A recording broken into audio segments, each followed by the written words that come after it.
Ya, kualitas udara Jakarta dan sekitarnya yang memburuk terlihat dari penampakan polusi belakangan yang mulai menyerupai kabut ya, di mana hal ini tentu membuat masyarakat khawatir terkait juga dengan dampak kesehatan yang kemudian bisa ditimbulkan. Kita akan membahasnya lebih lanjut bersama dengan dokter spesialis paru, ada Dr. Erlang Samudro. Dokter, terima kasih sudah bergabung di Berita Satu Siang.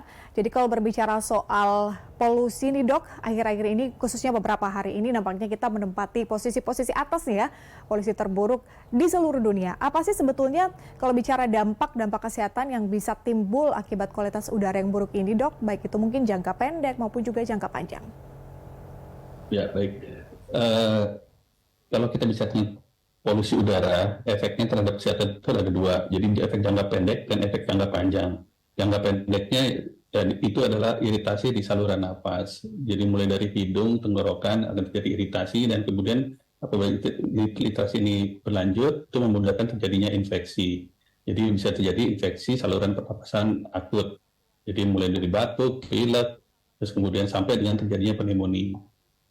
Terus efek jangka panjang itu bisa meningkatkan risiko kardiovaskuler dan kanker. Jadi risiko kardiovaskuler itu apa saja? Penyakit jantung, kemudian stroke. Sedangkan efek jangka panjang lainnya adalah terjadinya kanker paru.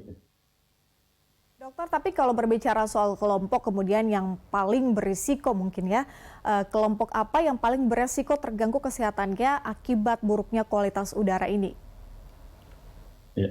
Ada dua kelompoknya ya, yaitu satu kelompok rentan.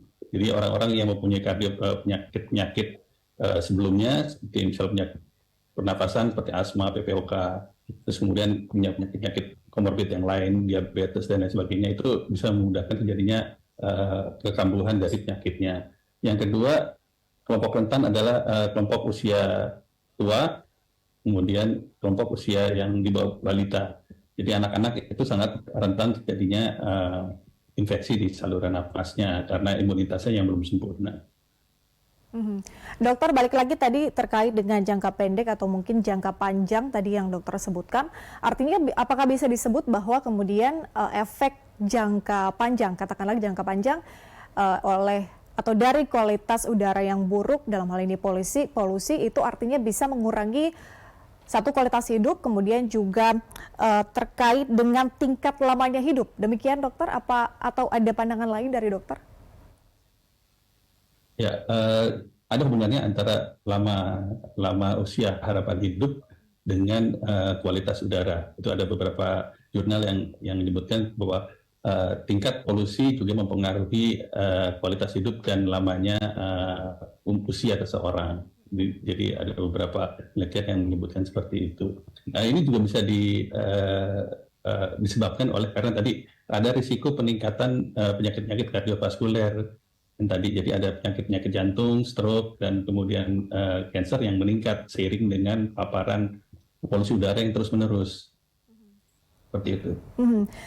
Dokter, bagaimana mungkin dengan mereka yang sudah istilahnya dalam terganggu kesehatannya kemudian juga menghirup polusi udara atau kualitas udara yang tidak baik, ini efeknya mungkin kalau berbicara dalam jangka waktu pendek ini paling bahayanya atau ancamannya bisa apa nih dok?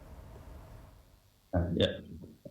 Kalau kita sudah mempunyai faktor-faktor penyakit komorbid sebelumnya, jadi misalnya kita punya asma, itu asmanya bisa kambuh karena tadi polusi udara itu juga membuat peradangan di saluran nafas, sehingga kalau udah punya penyakit paru sebelumnya, yang saluran nafas sebelumnya, itu akan menjadi kekambuhan. Dan itu suatu penyakit yang berbahaya juga ya kalau tidak ditangani.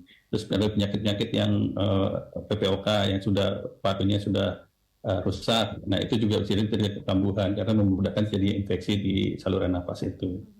Bagaimana dengan kondisi kita yang lagi sehat-sehat aja nih dok, tapi kemudian beberapa hari ini menghirup udara yang tidak sehat. Ini apa sih yang kemudian bisa terjadi mungkin kalau bicara soal atau jangka waktu pendek ini dok?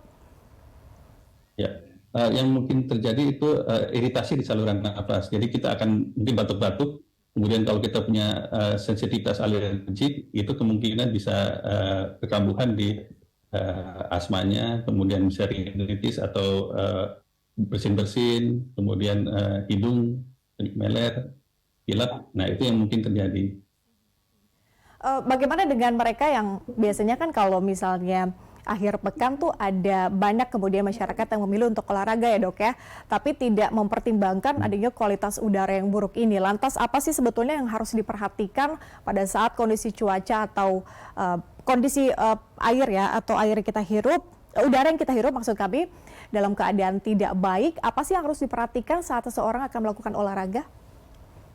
Ya, saran saya sih kalau kita akan melakukan olahraga, kita harus cek dulu kondisi setempat kita akan melakukan olahraga daerah itu ya. Jadi itu sekarang sudah banyak tersedia aplikasi dan informasi di laman-laman, banyak laman ya, kita bisa cek di situ kondisi udara tempat kita akan beraktivitas. Kalau cukup baik ya silakan untuk melakukan aktivitas di luar ruangan.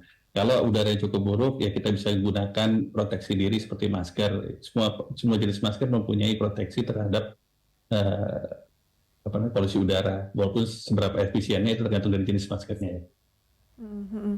Jadi saran Anda kalau kita pakai masker, masker yang seperti apa dok?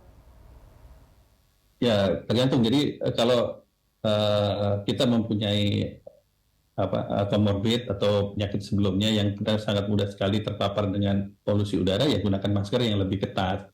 Tapi apabila kita seorang yang sehat, namun tidak ada masalah di diri kita, ya cukup menggunakan masker kain atau masker medis biasa.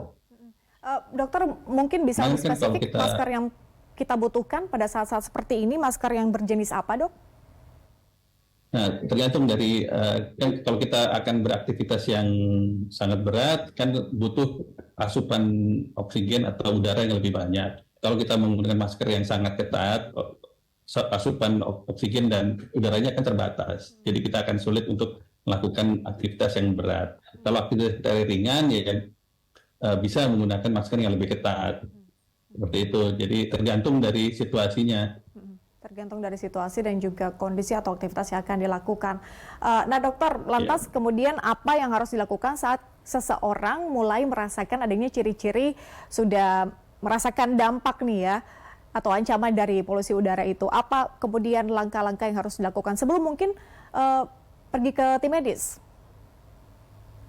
Oh ya, kan ini iritasi di saluran napasnya biasanya kita akan batuk-batuk, kemudian bersin-bersin, kemudian pilek, ya itu yang akan jangka pendek yang akan terjadi.